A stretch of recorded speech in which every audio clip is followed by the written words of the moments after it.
উর্মি, কি হয়েছে বল? হঠাৎ করে এসে না বললি কেন? দিদির কথা হলো, দিদি এই বিয়েতে মাকে কোনো খরচাই করতে দেবে না। যা খরচ হবে ও নিজেই দেবে, না হলে নাকি বিয়েই করবে। আবার কেমন কথা? ওই জন্যই তো এখানে ছুটে এলাম। দিদিরা যেচে অনেকটা চাপ নিয়ে ফেলেছে।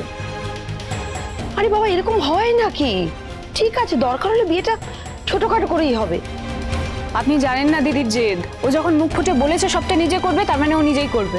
কিন্তু সেটা কি সম্ভব? এত কম সময়ের মধ্যে সেটা করবে কিভাবে? এই চিন্তাটা আমারও হচ্ছিল। আমি আর মা তো দিদিকে বুঝিয়ে পারিনি। অর্জুনদা, তুমি দেখো না দিদিকে যদি বোঝাতে পারো। ঠিক আছে ঠিক আছে উর্মি, আমি আমি আমি কথা বলছি দীপার সঙ্গে, এক্ষুনি কথা বলছি। না না প্লিজ, আপনি দীপাকে ফোন টোন করতে যাবেন না।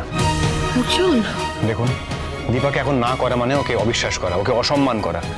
আর দীপার সাথে আমি এটা করতে পারবো না। তার চেয়ে ও যেটা ভেবেছে নিজের মতন করেই করুক। কিন্তু উর্মি, দীপা ইনস্টিটিউটে একটা চাকরি করে, সেখান থেকে ও একটা লোন পেতে পারে। কিন্তু এই কথাটা আমি ওকে বললে মনে হবে ওর জন্য আমি লোনটা করিয়ে দিচ্ছি। তাহলে এখন উপায় কি? ওয়েট,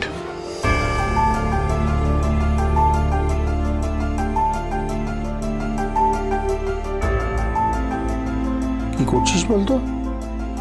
কিছু তো একটা উপায় থাকবে খোকা, যেখান থেকে দীপার জন্য এই টাকার ব্যবস্থাটা করা যেতে পারে।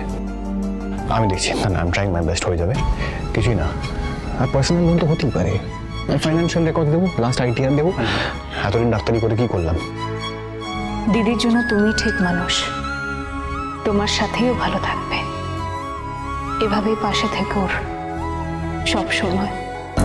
অর্জুন হয়তো দীপার জন্য ঠিক কোনো রাস্তা খুঁজে বের করবে, কিন্তু সেটা করলেও ওই বিয়ে বন্ধ করার রাস্তা আমাকে বের করতেই হবে।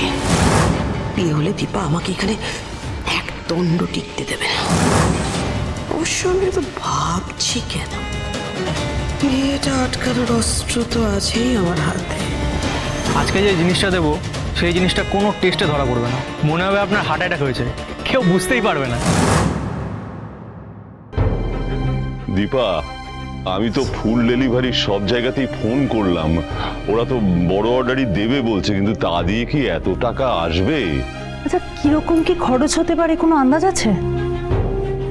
না বৌদি, তবে 4 থেকে 5 লাখ টাকা তো লাগবেই। না, সেই টাকাটা এদিক ওদিক করে জোগাড় করা যাবে, কিন্তু তুমি তো সেটা চাইছো না। না দাদা, এই টাকাটা আমাকে যেভাবেই হোক জোগাড় করতে হবে, নাহলে নিজের কাছে নিজে খুব ছোট হয়ে যাব। দিদি, জানিস তো, ইচ্ছে থাকলে উপায়ও থাকে। এই দেখ,